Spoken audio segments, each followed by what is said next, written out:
Alors, merci à tout le monde. Merci de vous joindre. Il y a encore des personnes qui entrent.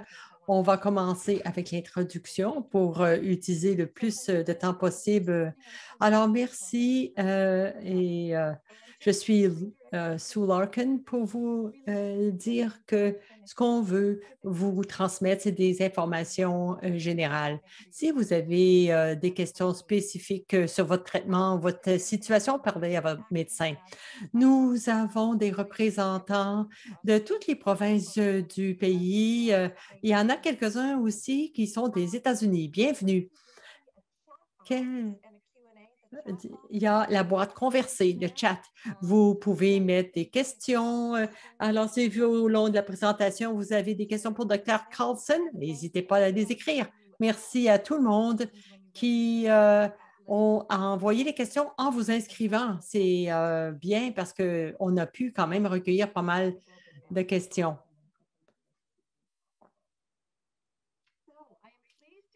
Je suis heureuse de vous présenter Dr. Linda Carlson et sa bio est sur notre site Internet. Je pense que ça prendrait 1 heure de tout lire, mais simplement pour souligner quelques points.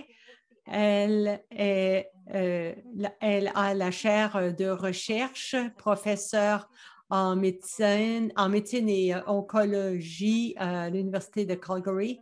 Elle travaille sur la psychologie au Centre de cancérologie et aussi elle a publié de nombreux articles et aussi un livre, The Art and Science of a Mindful Recovery.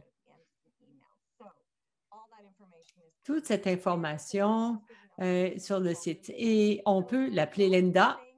Elle nous l'a permis. Merci beaucoup et bienvenue, Linda. Merci, merci pour la gentille présentation. Je suis très heureuse d'être ici pour vous parler aujourd'hui. Alors, je pense que la première question qu'on vous pose et qui circule partout, pleine conscience, c'est comme quelque chose qui est à la mode. Mais qu'est-ce que c'est la pleine conscience? Finalement, comment on le définit? La pleine confiance, c'est un concept assez simple. Ce n'est pas la chose la plus simple à maîtriser, mais la définition est simple. Je décrirais ça comme étant porter notre attention au moment maintenant, au moment présent, sans jugement. Donc, il faut la répartir en différentes parties, cette définition, finalement. On voit 3 volets. L'attention, pourquoi est-ce qu'on ferait la pleine confiance? La formation, alors qu'est-ce qu'on fait aussi là-dedans? Et aussi l'attitude, comment on fait cette pleine conscience? Je vais parler des 3 aspects dans une seconde. D'abord, je veux parler au cœur de la définition, c'est-à-dire le présent, être attentif au présent, au moment présent. Peut-être que vous vous demandez, oui, mais si mon esprit n'est pas au présent, alors où est mon esprit? Qu'est-ce que je peux faire? Où voyage mon esprit? Il y a des études qui se sont penchées là-dessus et il semble que nous avons entre 50 et 70 000 pensées individuelles dans la journée. C'est beaucoup, n'est-ce pas? Et quelles sont ces pensées et comment c'est relié à notre attitude? Alors, quand les gens, on montre des photos à des gens, qu'est-ce que tu penses, comment tu te sens? Souvent, on dit, ah, combien de temps vous parlez au présent? Ah, les gens donnent un chiffre assez élevé, mais dans l'étude, c'est la moitié. La moitié du temps, on n'est pas dans le moment présent. Et ensuite, l'autre moitié, c'est on réfléchit à ce qu'on fait. Mais quand on réfléchit à ce qu'on fait, là, on est toujours plus heureux. Alors, quand on est attentif à ce qu'on fait maintenant, on se sent mieux. Peut-être vous vous demandez, oui, mais pourquoi? Pour quelle raison? C'est utile de voir que si tu ne portes pas attention au moment présent, où sont tes pensées? Il y a 2 endroits où vont nos pensées. D'abord, dans le passé. Évidemment, peut-être qu'on réfléchit, ah, pourquoi j'ai dit ceci, pourquoi j'ai fait ça, et pourquoi c'est arrivé à moi, pourquoi je suis dans cette situation. Donc, on passe en revue une conversation, ah, j'aurais pu dire ça autrement. Alors, on ne peut pas changer le passé. Alors, on a des regrets, peut-être qu'on a des colères, sur ce que vous avez dit ou ce que quelqu'un a fait. Alors, ces pensées amènent des sentiments de dépression, de tristesse et aussi de frustration et de regret. Ou vous pensez à l'avenir. Ça aussi, ça nous arrive. On s'inquiète, on est angoissé par rapport à ce qu'on fait, ce qui peut arriver, l'inconnu, ce qu'on ne peut pas contrôler dans le monde. Alors, ça nous donne beaucoup de stress. Alors, le passé est passé. On ne peut pas changer. L'avenir, c'est une projection. Il y a vraiment, on ne peut pas voir tout ce qui est possible, mais le seul moment qu'on a dans notre vie, c'est le moment présent, c'est là maintenant. Et la recherche nous montre que quand on s'entraîne dans cette capacité à penser au présent, on est heureux, quoi qu'on fasse et quoi qu'il se passe autour de nous. Alors, c'est ça, cette idée de pleine confiance, apprendre à être dans le moment présent. Je sais que je pourrais continuer beaucoup, mais je vais terminer ce point en disant que c'est une façon d'être présent dans le monde pour être moins absent, mais aussi on peut pratiquer. C'est une aptitude qu'on doit développer, une capacité à garder notre attention dans le moment présent. Donc, ça nous ramène au modèle A et l'attention. Pourquoi on pratique la pleine attention? Cette formation à l'attention, c'est-à-dire que cette pratique réelle de s'asseoir et d'être attentif, de ramener notre esprit au présent. La troisième élément, c'est l'attitude. Comment? Pourquoi?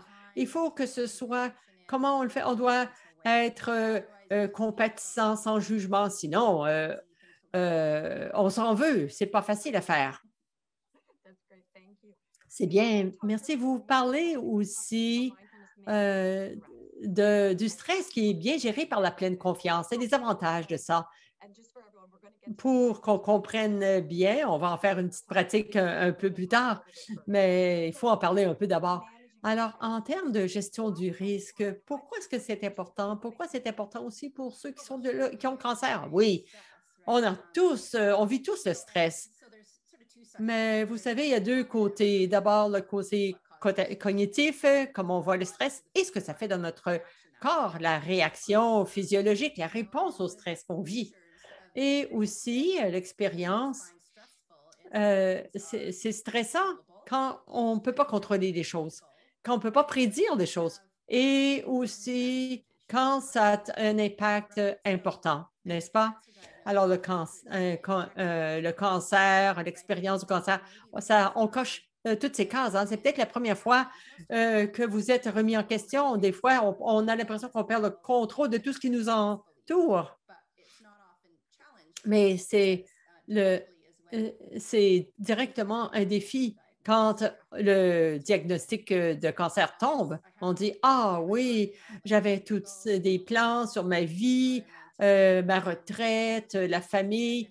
Et tout ça, le diagnostic arrive et tout s'écroule. On se rend compte, ah non, j'avais pas autant de contrôle sur ma vie, dans le fond, sur l'évolution de ma vie. Alors ça remet en question beaucoup de suppositions, d'hypothèses qu'on a, n'est-ce pas, sur le contrôle qu'on peut avoir. Et ensuite, l'imprévisibilité de tout ça, comment ça va se dérouler, les traitements qu'on a besoin. Personne ne peut vous donner le pronostic idéal, même si on a des bons traitements qui réussissent. On a toujours peur. Oui, mais si ça revient. Oui, mais comment je vais faire face à ça? Comment je vais savoir? Il y a une espèce d'hypervigilance. Est-ce que c'est le cancer qui revient? On vérifie tout. Il y a beaucoup d'angoisse autour de ça. Alors, je ne sais pas si ça répond à la question. Oui, merci. Et la pleine confiance, vous parlez des stresseurs. Donc, être au présent, c'est la pleine confiance. Cessez de penser au passé et de stresser pour l'avenir. Juste gérer le moment présent. Oui. Et aussi la façon dont se crée un stress nous-mêmes. Parce que la même chose peut arriver à deux personnes, la même situation dans le monde, hein.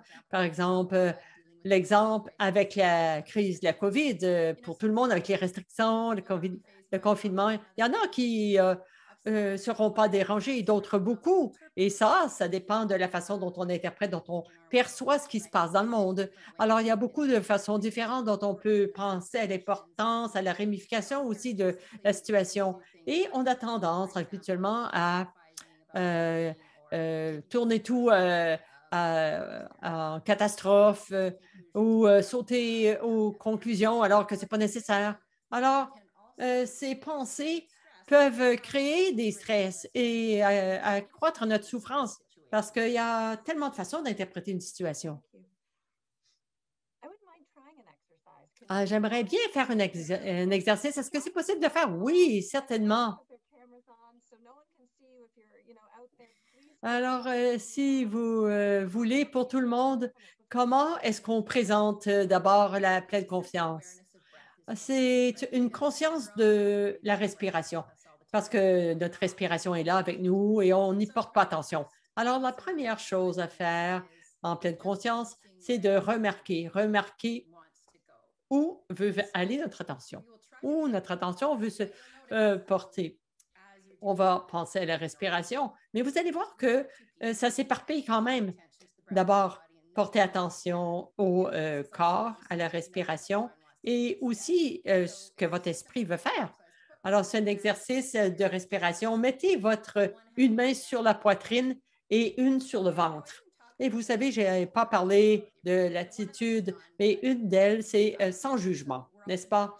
Alors, souvent, on a beaucoup de mauvais jugements sur la taille de notre ventre. Bon, d'accord. Alors, si vous voyez un petit bedon rebondissant, c'est pas grave. Bon, on va faire un exercice. On ne veut pas que vous changiez la façon de respirer, juste portez attention à la façon dont la respiration entre et sort du corps. Vous avez votre main ici sur les deux parties de votre corps et sentez le mouvement de la respiration. À mesure que vous allez respirer, inspirez, vous allez voir, vous êtes un détective de votre respiration. Peut-être que vous voulez vous redresser un peu pour mieux sentir la respiration circuler dans votre corps. Si vous êtes recroquevillé, c'est difficile. Donc, bien droit et n'essayez pas de changer le rythme de respiration, juste remarquez ce qui se passe.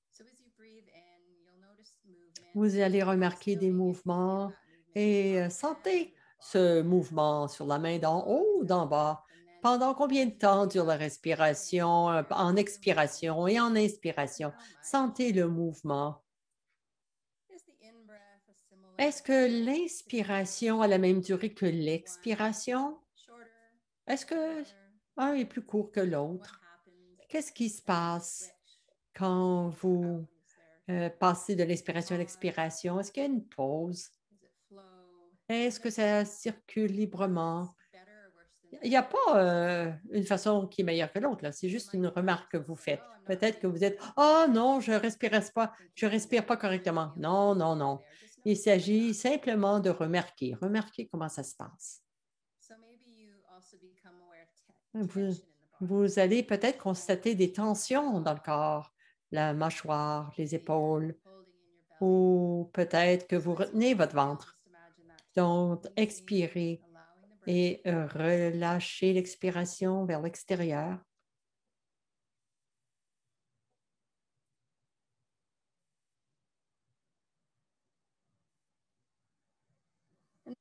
Et peut-être que votre esprit va voyager. Peut-être que vous allez penser à ce que vous allez faire pour souper ou demain. Une conversation que vous avez eue, quelqu'un que vous avez rencontré. Mais ramenez-la.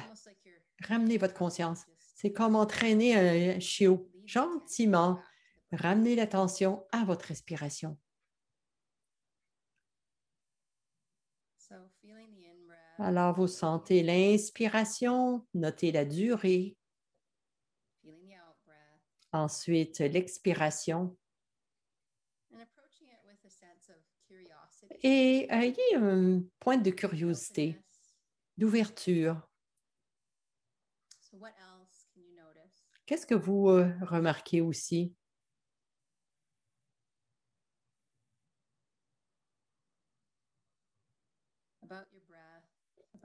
sur votre respiration, votre corps, votre esprit, vos pensées?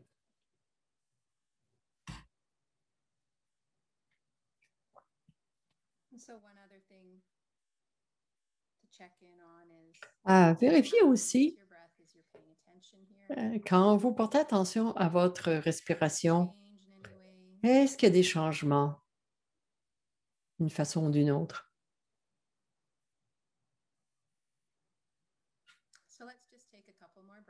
Prenons quelques respirations de plus.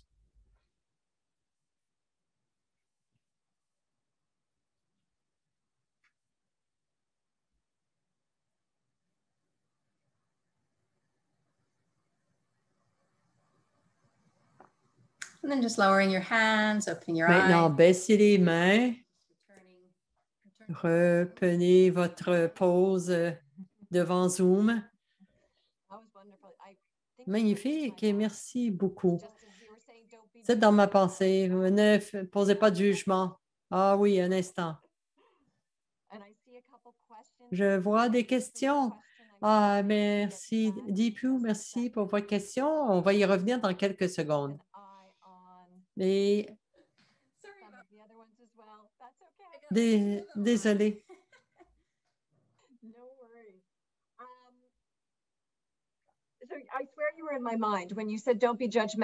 Vous avez dit ne posez pas de jugement sur votre corps, votre ventre. Je pense au biscuit que j'ai mangé hier soir. Quand vous avez dit pensez au souper, je me dis mon mari va-tu penser à mettre un plat bon au four. Il faut moi j'ai fait ça encore parce que j'étais choquée. Je ne peux pas accorder mon attention à ma pleine conscience. J'étais en colère. Oui, oui, j'y viens. D'abord, il faut avoir un peu quelques réflexions sur l'expérience. Pensez à ce que vous remarquez. Qu'avez-vous remarqué? Écrivez ça dans le chat. Je vais regarder. Parce qu'il faut partager. Est-ce que vous avez senti plus de mouvement dans la main du haut du bas? Avez-vous des changements quand vous portiez attention? Et quelle était l'expérience générale? Est-ce que c'était frustrant? Est-ce que votre esprit divaguait? Alors, il y a beaucoup d'expériences différentes. Mais une réflexion, quand on porte attention au moment présent, à l'esprit, au corps, qu'est-ce qu'on peut apprendre sur soi et peut-être sur la façon dont on se cause même soi-même du stress. Et on se fait souffrir parce qu'on est dur sur nous-mêmes. Je ne fais pas la bonne affaire, je ne suis pas assez bonne.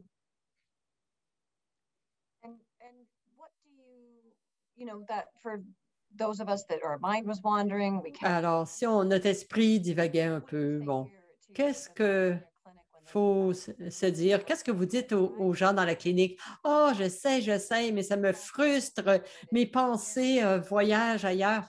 Oui, oui, je regarde dans le chat. Il y en a qui disent qu'ils sont relaxés, d'autres agités, différentes expériences. Les gens qui disent que ça a été difficile et ça, c'est tout à fait normal. Tout à fait normal pour la plupart des gens parce que nous, toute notre vie, on nous a appris à ne pas être conscient du présent. Regardez un enfant, un bébé, ils sont dans le moment présent, ils n'ont pas d'autres critères temps. Ils regardent la neige tomber, ils regardent le moment présent. Et c'est naturel, on nous apprend ça, mais il faut s'entraîner à porter notre attention sur le moment présent. Nous, notre cerveau est entraîné à mettre l'accent sur plein d'autres choses. Alors, c'est tout à fait naturel que c'est l'esprit, les pensées qui veulent faire ça. Je vois comme c'est un nouvel entraînement qu'on doit faire. On doit se déconditionner en quelque sorte.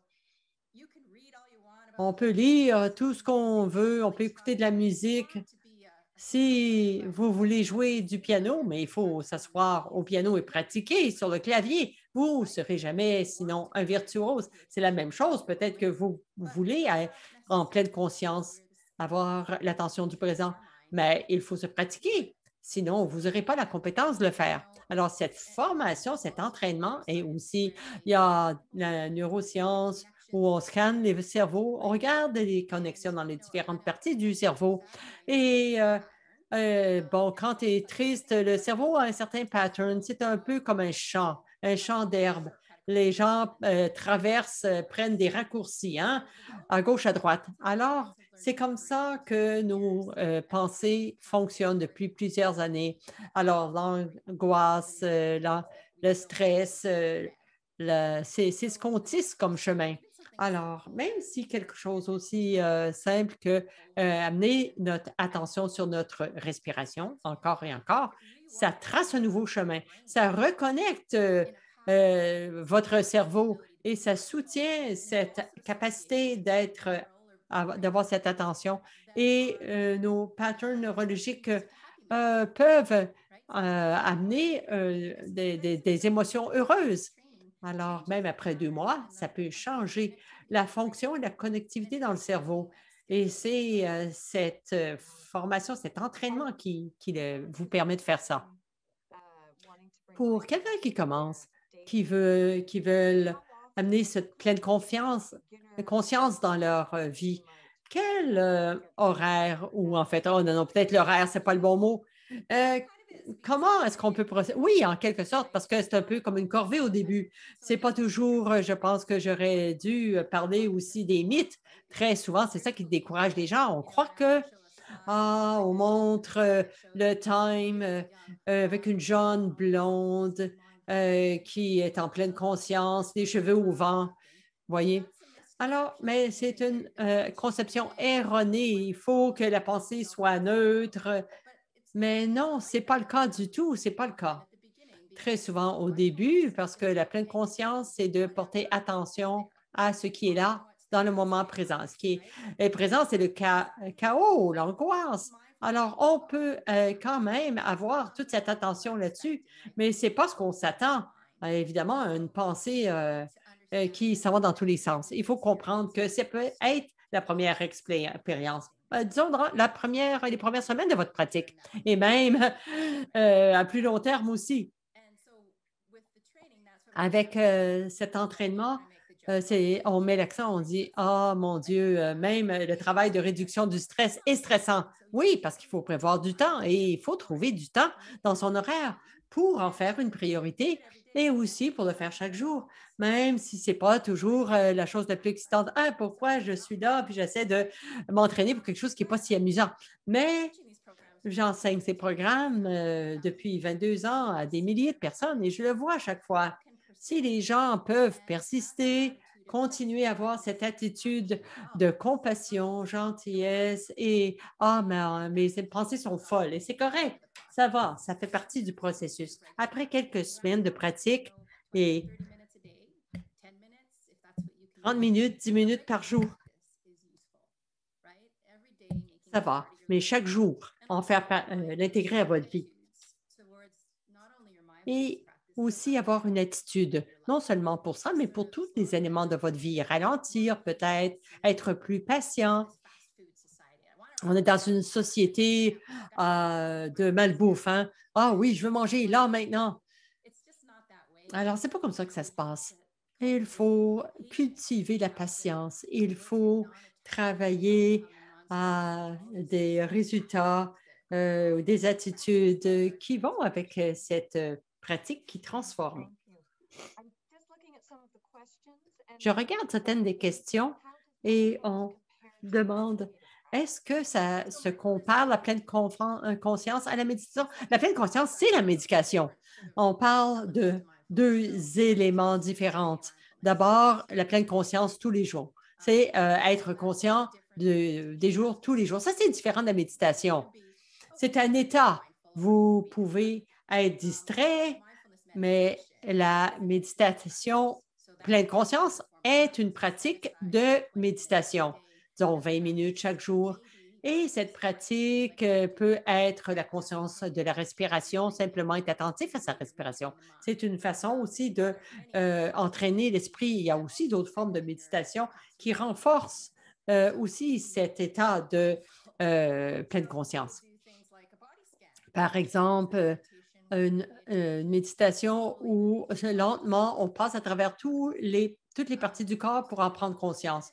On peut faire une méditation ouverte où on ne met pas l'accent sur le corps, la respiration, mais s'ouvrir à ce qui se présente dans votre expérience? Alors, il y a d'autres formes de méditation aussi que les gens peuvent connaître. Par exemple, très souvent, les personnes plus âgées dans le 60 font la méditation transcendantale et c'est très bien. Au lieu de mettre l'accent sur la respiration, on répète des mots, mais c'est le même attention. On porte une attention soutenue sur quelque chose. Quand vous parlez de la méditation sur les différentes parties du corps, vous parlez des émotions. Quelles sont les émotions qui refont surface? Je sais que vous avez parlé de cette pleine conscience qui peut faire ressortir des émotions et des sentiments. Dans votre clinique, comment vous abordez ça avec votre patient pour qu'il puisse gérer ses émotions? Et il ne faut pas s'en inquiéter d'avoir. Il ne faut pas ajouter de l'angoisse. Cette pleine conscience, c'est là où les gens ont davantage de contrôle et peuvent s'exposer à ces émotions. Les gens ont peur souvent.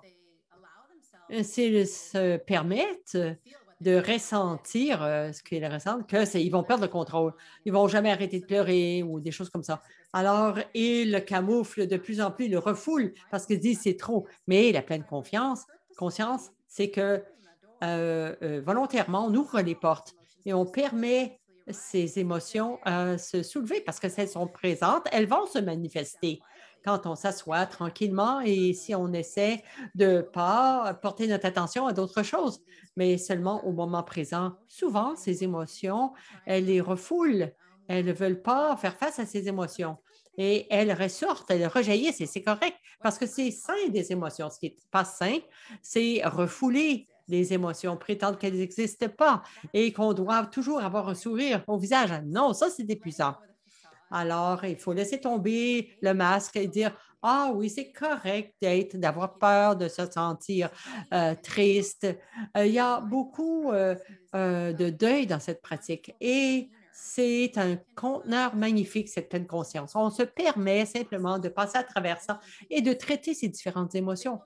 Parce que de toute façon, elles vont évoluer, elles vont changer, mais seulement si on leur donne la possibilité d'évoluer. Et vous avez répondu à certaines questions qui avaient déjà été posées par les participants. Exactement comment je gère. Je mets toujours des façades, des masques. Je dis toujours que ça va bien avec mes amis, ma famille, mais à l'intérieur, ce n'est pas le cas. Et comment laisser aller ces émotions et ce stress. On croit très souvent que c'est notre travail de gérer les émotions des gens autour de nous, des amis, des membres de la famille. Non, ce n'est pas à nous de faire ça. Votre travail, c'est de gérer la façon dont on réagit à leur détresse. Ce n'est pas à vous de régler leurs problèmes, mais eux souffrent, donc vous font souffrir. Mais vous, il faut que vous travailliez sur votre réaction, mais c'est à eux, vraiment. Et je pense qu'il faut les référer à certains services de soutien, des conseillers. Donc, souvent, les gens ont besoin d'aide, hein, on le sait très bien, parce que et si on met trop l'accent sur le patient, souvent l'aidante assume tout ça. Dans notre programme, nous avons aussi des patients et des aidants. Et c'est une combinaison idéale pour pratiquer ensemble. Alors, la pleine conscience aide tout le monde.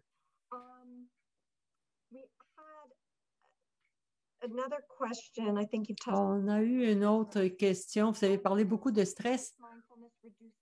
Est-ce que la pleine conscience réduit la douleur? Est-ce que ça permet? Oui, absolument. Et je vais dire quelques mots sur la réponse au stress et ensuite je vais parler de la douleur. Quand on pense cognitivement aux choses qui nous stressent, il y a l'aspect physiologique, évidemment, sur lequel la pleine conscience agit. Mais la façon dont on perçoit quelque chose de menaçant, on a un stress. Et alors, cette réactivité qui est dans notre corps, par exemple, on conduit la voiture et un chien se projette devant la voiture, on saute. Et alors, vous avez les mains moites, votre cœur débat. Alors, ça, c'est une réaction de stress et ça arrive dans la journée, même quand les stresseurs, évidemment, c'est des choses qu'on ne peut pas éviter, n'est-ce pas? On ne peut pas donner un coup de poing dans le visage de notre patient et fuir le centre de traitement. Non, on a il faut le libérer, et libérer ces stresseurs. Par exemple, si la menace est dissipée, votre niveau de stress a baissé. Alors, la pratique de la pleine confiance, de pleine conscience, c'est une façon de réduire le stress euh, pour revenir à votre niveau de base. Quand vous faites cette pratique de pleine conscience, même au début, quand on mettait l'accent sur la respiration, ça déclenche une partie du système nerveux responsable pour la relaxation, l'opposé du stress. Donc, plus on va en profondeur, ça stimule la relaxation et aussi notre pulsation cardiaque baisse, les muscles relaxent et notre digestion s'améliore. On peut mieux avoir une attention, on peut mieux dormir parce que, évidemment, ça nous ramène à notre niveau. Vous vibrez à ce niveau-là et ça ne prend pas grand-chose pour remonter. Hein? Vous vous éparpillez un peu, les enfants pleurent et tout ça. Mais ensuite, ça ramène votre niveau un peu plus bas, de façon à ce que vous ayez une meilleure capacité de répondre aux défis dans la vie. Physiologiquement, ça vous aide à faire mieux face au stress. Bon, la douleur. Oui, d'accord. Alors, la douleur, c'est une équation qui est la souffrance. Donc, la souffrance totale qu'on a à cause de la douleur, la souffrance égale la douleur fois la résistance. Alors, notre résistance à la douleur. La douleur, c'est une chose, mais quand on magnifie notre souffrance, on n'aime pas la douleur, on veut l'éliminer, mais on se dit, mon Dieu, comment est-ce que je vais passer le reste de ma vie à souffrir comme ça?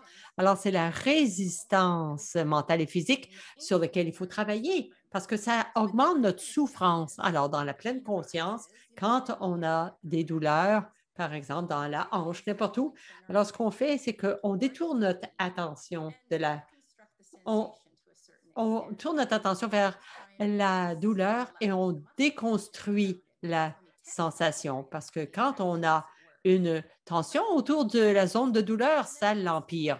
Alors, on explore, on essaie est-ce qu'il n'y a pas des espaces entre la douleur? Est-ce que c'est constant? Est-ce qu'il n'y a pas des endroits dans le corps où il n'y a pas de douleur? Au lieu de s'éloigner de la douleur, il faut la regarder. Et aussi, l'englober avec compassion. La douleur ne va pas partir, mais l'expérience de souffrance va être moindre. C'est un peu comme ce que vous disiez précédemment, laisser sortir les émotions. Euh, Résister aux émotions qu'on étiquette comme étant négatives. Oui, les émotions difficiles. Et vous savez, l'opposition de la résistance, c'est l'acceptation. Une attitude clé sur la pleine conscience, c'est l'acceptation. Et ça peut être difficile pour ceux qui ont du cancer, parce que je ne veux pas dire qu'il faut accepter la maladie ou un mauvais résultat ou quoi que ce soit. Ce n'est pas d'abandonner, de laisser tomber. Non, c'est de voir exactement ce qu'il y en est. Donc, enlever le déni, tenir compte du moment en sachant que peut-être il va avoir, reconnaître que la vie, dans la vie, la seule certitude, c'est le changement. Et même si notre situation, notre expérience du moment est terrible, on sait que de toute façon, ça va changer de différentes façons au fil du temps. C'est comme cette idée de l'océan. Il y a l'océan, une grosse masse d'eau qui monte, qui baisse avec des vagues qui vont et viennent. C'est d'apprendre à suivre la vague. On ne peut pas cesser les vagues. Il y a des hauts, des bas et tout, constamment en mouvement, l'océan. On ne peut pas arrêter le mouvement de l'océan. Au lieu de tout freiner, euh, parce qu'on va perdre, il faut surfer sur la vague. Il faut laisser aller cette résistance, cette lutte. Ben, c'est épuisant et ça cause de la souffrance. Je veux passer aux questions. Il y en a une qu'on a eue plus tôt et une autre aussi. Des exercices de pleine conscience. Est-ce que par le yoga, la marche, comment on peut intégrer l'exercice? On peut tout faire dans pleine conscience. On peut faire d'exercices en pleine conscience. Moi, je fais du jogging. Je le fais quand je vais courir. Au lieu de penser et rêver, je suis concentrée, j'ai mon attention sur mon corps. Vous pouvez le faire, cette expérience, de façon en pleine conscience, mais aussi le yoga, le programme qu'on fait pour réduire le stress et les programmes pour le cancer utilisent le yoga comme étant un moyen de méditation. C'est une pratique extraordinaire. La moitié de ce qu'on fait, c'est des mouvements de pleine conscience dans le yoga. C'est pas comme un yoga vraiment compétitif avec la jambe enroulée autour du cou, là. Non, non. Eh bien, c'est des mouvements lents à accorder une attention pleine consciente à notre corps et c'est vraiment reconnecter avec notre corps parce que l'esprit et le corps n'est pas séparés. Parfois, on est tellement détaché de notre corps physique.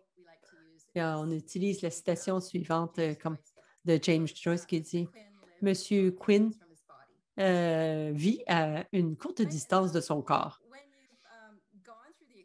Quand vous avez l'expérience du cancer, il y a encore plus cette déconnexion, ce détachement. Votre pensée dit, bon, qu'est-ce que j'ai fait? J'ai toujours bien agi, j'ai eu une bonne vie, pourquoi j'ai le cancer? Il y a des changements aussi à cause du traitement, des chirurgies, à cause de la chimiothérapie, des médicaments. C'est la possibilité vraiment de se reconnecter avec le corps et d'en faire son ami, de réaliser que dans la mesure où vous êtes ici, vous respirez, vous bougez, il y a plus de choses qui vont bien que des choses qui vont mal. Donc, il faut apprendre à reconnaître de nouveau le corps avec gentillesse. Peut-être que le corps n'est pas ce qu'il était avant, mais c'est correct. Mais il est ce qu'il est et il vous sert le mieux qu'il peut. Alors, cette pratique de mouvement aide, je pense, les gens de plusieurs façons. Une des choses, c'est que chez nous, c'est que on donne des ateliers sur l'apparence, la perte de cheveux, la peau, mais il y a tellement de changements qui peuvent arriver au corps que vraiment aussi, il faut l'accepter. J'en viens à votre citation de l'océan. Oui, il faut savoir que euh, dans le grand schéma des choses, le corps, les gens s'identifient avec différents éléments. Vos biens, votre maison, votre travail, votre profession, votre rôle comme mère, épouse, mère, et vos idées même, vos valeurs. Mais à la base de tout ça, qu'est-ce qui est essentiel?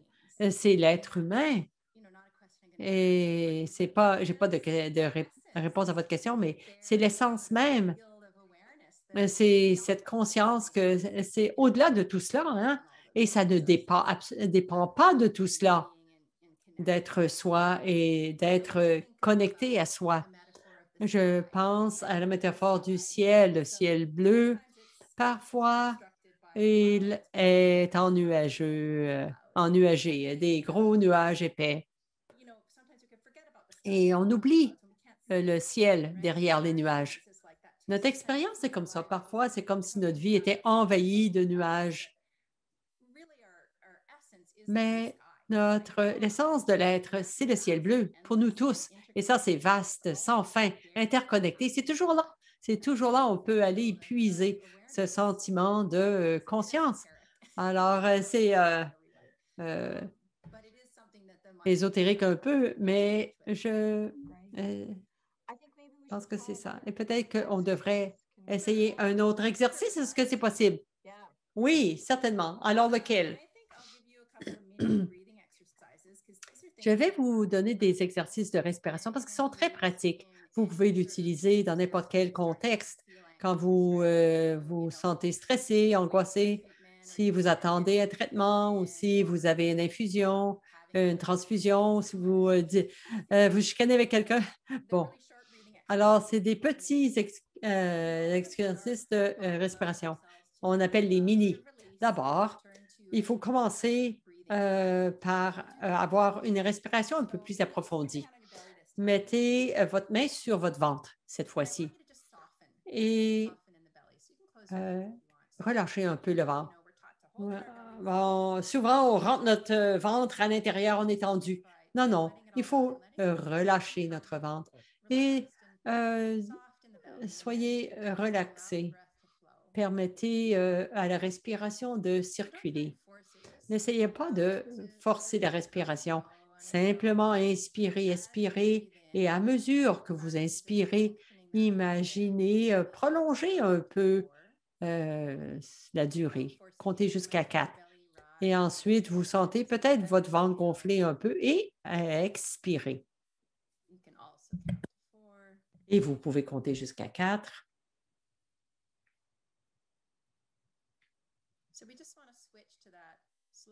On va donc passer à cette respiration lente qui est reliée à cette relaxation dont j'ai parlé.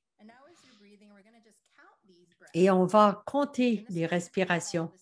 Celle-là, on l'appelle l'escalier. Avec chaque respiration, quand vous inspirez et expirez, on va compter de 10 à 0. Et chaque marche, en descendant l'escalier, on descend une marche d'escalier. Alors, 10, 10, expire. 8, expire. Et allez à votre propre rythme à mesure que vous descendez les marches de l'escalier. Et chaque marche est une respiration. Inspiration, expiration.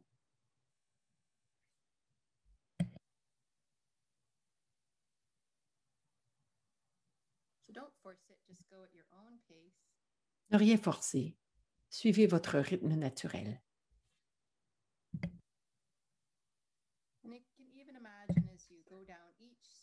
Vous pouvez vous voir descendre chaque marche et relaxer de plus en plus. Vos épaules tombent.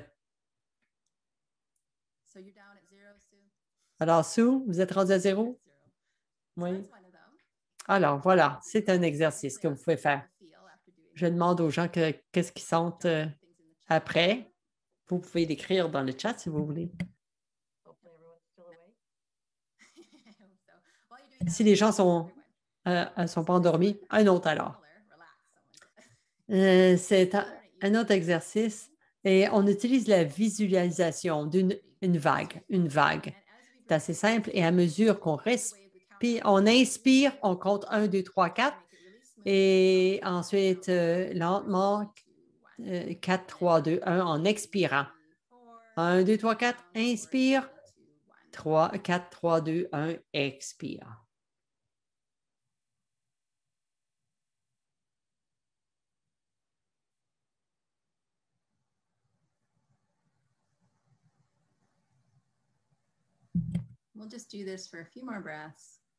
On va le faire encore. Quelques respirations. Et ensuite, la vague peut devenir le chiffre 8.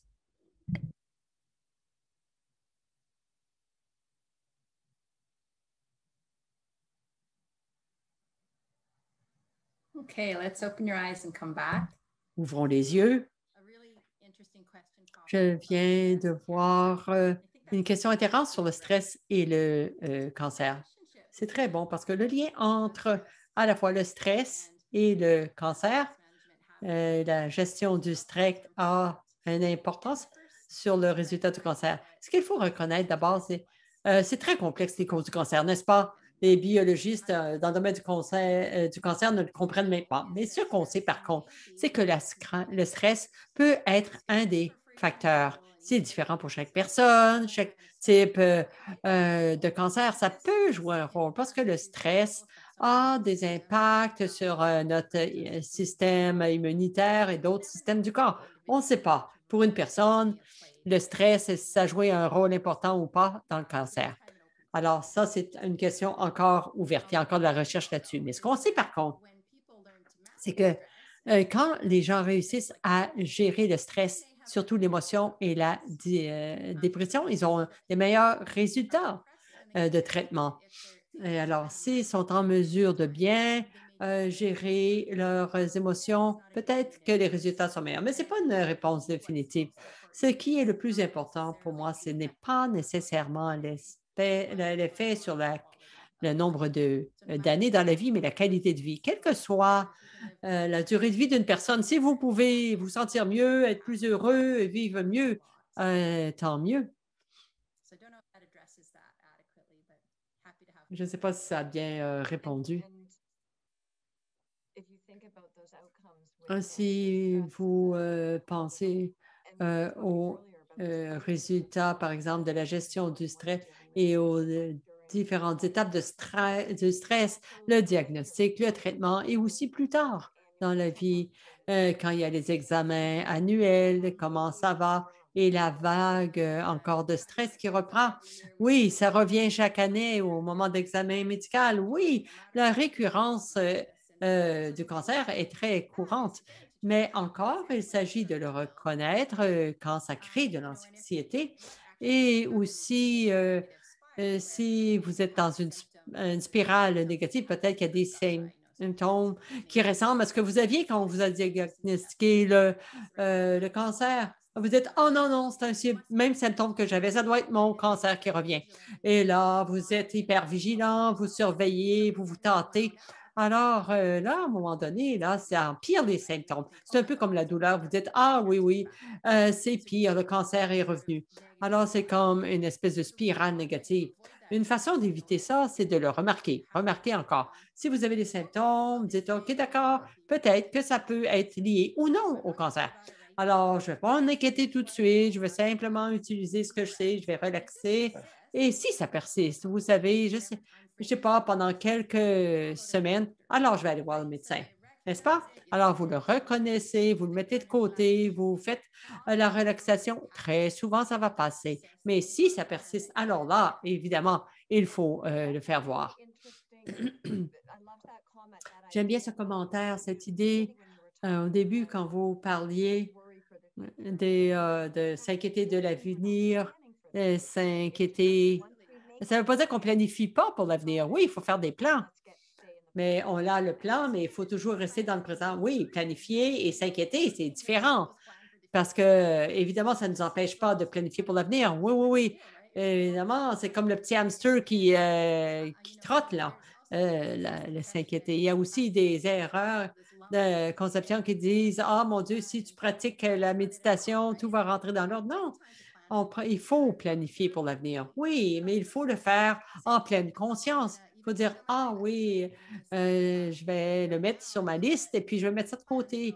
Et il faut planifier aussi les éventualités. Peut-être que je les écris maintenant, mais vous le mettez de côté. C'est fait. Il y a quelques questions et beaucoup concernent les ressources. Comment je fais ça? Quelle fréquence? Je sais que vous avez recommandé des sites Internet ou des applications. Alors, on va l'écrire dans le chat, mais est-ce que vous voulez dire quelques mots sur les ressources disponibles? Alors, ces jours-ci, la plupart des programmes sont en ligne, c'est bien, mais les programmes de pleine conscience généraux sont au centre à Toronto, le centre d'études de pleine conscience à Toronto. Ils ont beaucoup de programmes en ligne qui sont une formation générale sur MBSR. Alors, c'est des programmes intéressants. Il y a beaucoup de centres de cancérologie qui ont des programmes spécifiques là-dessus. Je vous propose de demander habituellement par le service psychosocial, enfin, à l'hôpital. Donc, ça peut être disponible. Il y a aussi des programmes en ligne. Il y en a un qui s'appelle emindful.com. Vous voyez, il est dans le chat. C'est un programme fondé sur le rétablissement du cancer. Ça existe, cette application. On paye un peu pour cette application, mais c'est disponible. Je pense que c'est 12 sessions de 55 minutes. Et ensuite, il y a une autre application pour ceux qui aiment utiliser d'applications. Il y en a qui s'appelle Insight Timer, où il y a la méditation. Ce n'est pas un programme de formation en pleine conscience, par contre. Si vous voulez avoir accès à notre programme, c'est Mindfulness Survivorship Journey. C'est une appli M Mindfulness. Ça, c'est notre appli qui s'appelle M Mindfulness à Toronto. Et c'est une bonne application de pratique générale, une combinaison de méditation et des enseignements, un peu ce que j'ai raconté. Donc, il y a moi et Michael Specca, avec qui j'enseigne depuis 20 ans. C'est juste nous deux. On parle pour faire des méditations guidées ou dirigées. Il y a aussi le livre dont vous avez parlé.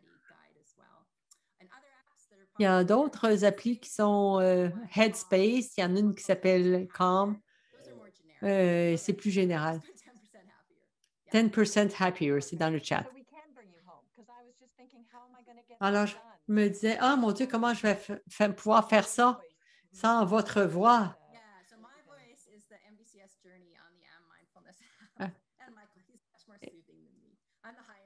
Eh oui, moi, j'ai beaucoup d'énergie, mais bon, mon collègue, on a 5 minutes simplement. Ah oui, Palouse Mindfulness, c'est un autre qui est très bon. Quelques questions de plus et voyons qu'est-ce qu'il y a.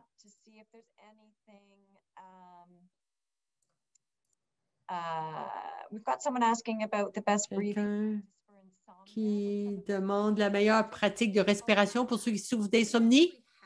Oui.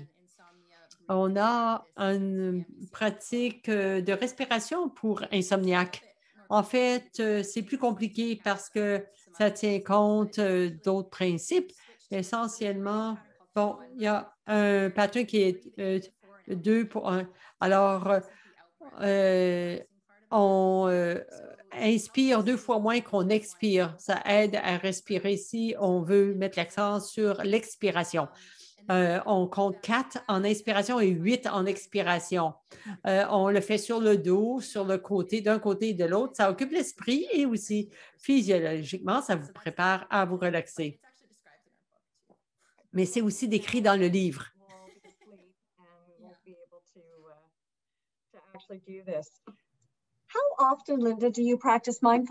Et vous le faites à quel rythme?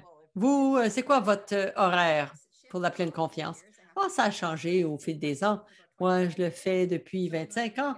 Alors, quand j'étais jeune étudiante, je n'avais pas d'enfant. C'était facile de le faire tous les jours. Une demi-heure par jour, même jusqu'à 45 minutes par jour. J'étais très consciencieuse et régulière dans cette pratique. Et là, avec une famille, des enfants et des responsabilités, c'est plus difficile. Alors, je dirais que maintenant, je fais aussi beaucoup de pleine conscience en raccourci des mini pleine conscience et je fais aussi des pratiques en bonne et due forme 3 fois par semaine. J'aimerais bien le faire tous les jours, mais il faut tenir compte de la réalité. Et j'imagine quand on parle sur les articles sur les activités, et finalement, au bout du compte, quel que soit l'exercice que vous faites, c'est ce qui est bénéfique pour vous et ce qui vous convient. La même chose pour pleine conscience, n'est-ce pas? Oui, au début, quand on commençait à s'habituer, ça nous aidait à avoir cette habitude. Il faut que ça devienne une habitude. Et on dit, bon, c'est l'hygiène mentale en quelque chose, hein, un peu comme l'hygiène dentaire, c'est l'hygiène mentale. On met un peu d'argent dans la banque, on s'entraîne un peu l'esprit et c'est une sorte d'exercice, comme d'entraînement de base, d'entraînement mental, pour en arriver à un point où on réagit mieux aux stresseurs de la vie. Et aussi, il faut aussi continuer de se pratiquer.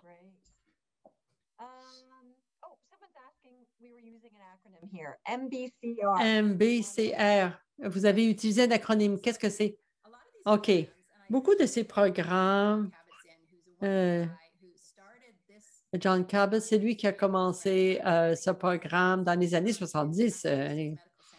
Il y a 2 centres médicaux et il y a des livres extraordinaires que je vous recommande. Alors, ils appellent ça MBSR, Mindful Stress Reduction. C'est pour réduire le stress par la pleine conscience, un certain nombre d'heures par semaine. Alors, l'adaptation de ça s'appelle MBCR, Mindfulness Based Cancer Recovery. Il y avait une question qui est arrivée plus tôt. Est-ce que c'est possible de mettre le livre du Dr. Carson dans le chat? Vous avez 2 jeunes enfants vous-même. Les gens savent que c'est utile aussi pour les enfants. Est-ce que vous voulez en dire quelques mots? Oui, les enfants, mais peut-être les enfants avec les parents qui sont malades. Oui, oui, oui. C'est beaucoup, c'est intéressant, la pleine conscience dans les écoles, pour les enseignants. C'est bon aussi pour les enfants qui doivent faire face à plein de changements dans la famille quand des parents reçoivent ce diagnostic de cancer. Il y a beaucoup, beaucoup de ressources pour ça aussi. Alors, si vous commencez à faire la recherche pour méditation pour les enfants, Kids Medication, il y en a. Souvent, c'est des méditations plus courtes, mais il y en a existe beaucoup. Je ne peux pas croire qu'on on a terminé notre heure. Merci beaucoup de nous avoir parlé. Je pense à ces messages que vous nous avez donnés. On peut y mettre beaucoup de temps, mais il y a beaucoup de ressources qui existent déjà. Et aussi, au bout du compte, ça va nous apporter ce soulagement par rapport au stress et ça va permettre euh, de gérer la situation et ça va avoir plein d'autres avantages. Je pense qu'on aurait pu en parler pendant des heures encore plus. Alors, oui, oui, il y a plein de choses que je n'ai pas mentionnées. Bon, alors on va vous réinviter. Merci beaucoup. Merci d'avoir invité. Alors, je veux rappeler à tout le monde, allez voir lgp.ca et il y a des séries de conférenciers qui s'en viennent. Et nous avons 3 ateliers en ligne pour les femmes avec cancer, soins de la peau, cosmétiques, perte de cheveux et aussi des techniques pour les dessous. Et il y en a aussi un atelier spécial pour les adolescents. On va envoyer un courriel à la fin. Nous allons avoir un lien pour les ressources que le docteur Carson a mentionnées. Prenez une minute pour remplir ce sondage. Dites-nous ce que vous avez pensé. Quels sont les sujets que vous aimeriez entendre peut-être la prochaine session? Et encore une fois, merci beaucoup à ceux qui ont commandité. Linda, merci beaucoup de nous avoir donné 1 heure de votre temps pour partager cette magnifique information avec tout le monde. J'apprécie énormément. Je suis très heureuse. Merci beaucoup de m'avoir invité. Merci, merci à tout le monde.